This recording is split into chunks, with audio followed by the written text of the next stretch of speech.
जल अर्पित करते हुए लौह पुरुष सरदार वल्लभ भाई पटेल को, जो एकता अखंडता के परिचायक तो थे ही, साथ ही सरदार की उपाधि से उन्हें अलंकृत किया गया और एक भारत श्रेष्ठ भारत के प्रतिमूर्ति के रूप में आज हम उन्हें याद कर रहे हैं।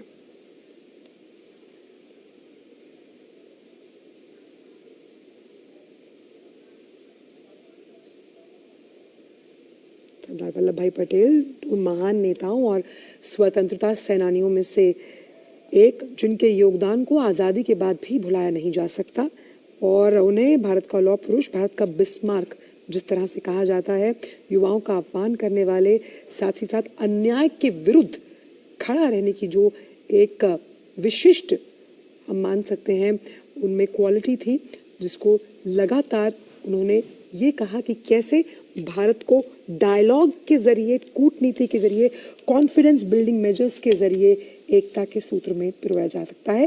प्रधानमंत्री ने लौह पुरुष सरदार वल्लभ भाई पटेल को सोशल मीडिया एक्स पर भी अपने विचारों के प्रति श्रद्धा सुमन अर्पित किया और आज उनकी 48वीं जयंती है। प्रधानमंत्री यहाँ श्रद्धा सुमन अर्पित करते हुए स्टैच्यू ऑफ यूनिटी में।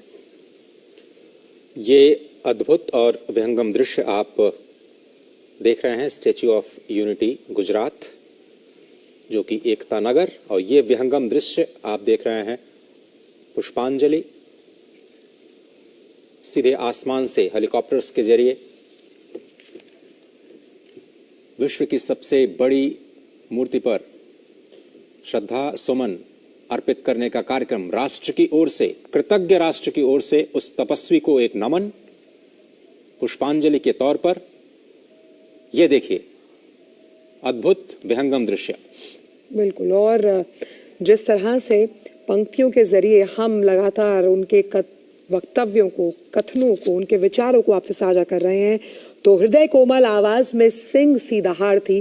भारतीय राजनीति के प्रखंड विद्वान थे, शत शत नमन ऐसे महान व्यक्ति यानी सरदार वल्लभ भाई पटेल को, जो कि भारत की आन बान और शान थे। यानी कि जो दर्जा इतिहास ने कहीं ना कहीं देने में चूक की, सरदार वल्लभ भाई पटेल को उनका सही जो मायना है उसे खोजते हुए यहाँ तक लेकर आए प्रधानमंत्री नरेंद्र मोदी, और स्टैच्यू ऑफ यूनिटी इसी बात का प्रतीक है, जिसकी तस्वीरें आप डीडी न्यूज़ के मंच के माध्यम से यहाँ देख पा रहे हैं।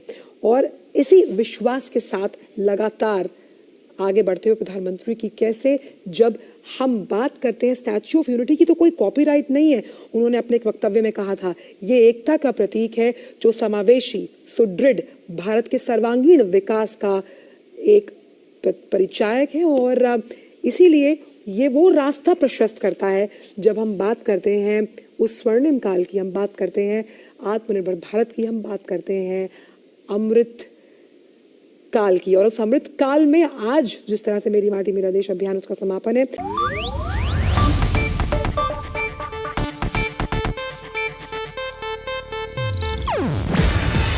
ಇದು ಏಷ್ಯಾನೆಟ್ ನ್ಯೂಸ್ ನೆಟ್ವರ್ಕ್ ಪ್ರಸ್ತುತಿ. ನೀವು ನೋಡ್ತಿದ್ದೀರಾ ಏಷ್ಯಾನೆಟ್ ಸುವರ್ಣ ನ್ಯೂಸ್.